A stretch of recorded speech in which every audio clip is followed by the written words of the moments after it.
There's no feeling more intense than starting over. If you've broken your Scratch project moments after you've shared it, as I have, or you've spent hours working on a project only to notice too late that one of your sprites has unexplainably gone missing.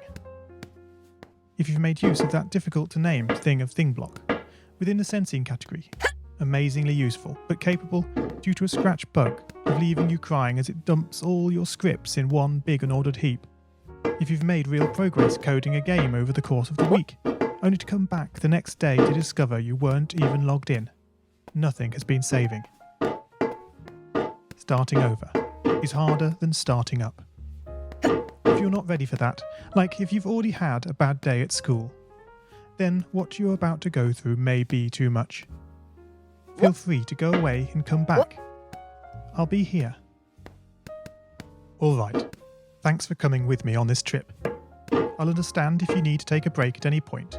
Just find a safe place to stop and remember to pause the game by pressing P. On Scratch you can find loads of remixed or reimagined recreations of existing games, and with good reason. George Bernard Shaw said, "Imitation is not just the sincerest form of flattery, it's the sincerest form The following day, of learning." This game is a recreation of a game that came out in 2017, titled Getting Over It with Bennett Foddy. That game in turn was a homage to a free game that came out in 2002. Both games involved dragging yourself, using a hammer, up a mountain assembled from assets and objects sourced from many other games.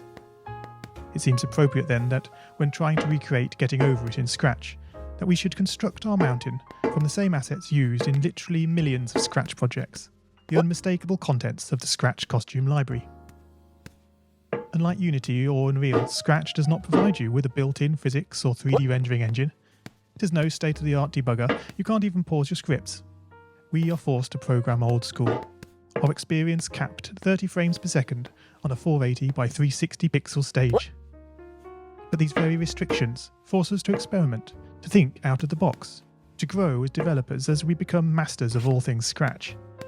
And let's not forget, what we lack in technology, we make up for in community.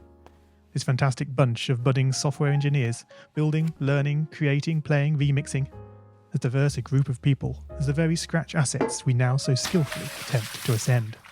Emotional, damn it! The act of climbing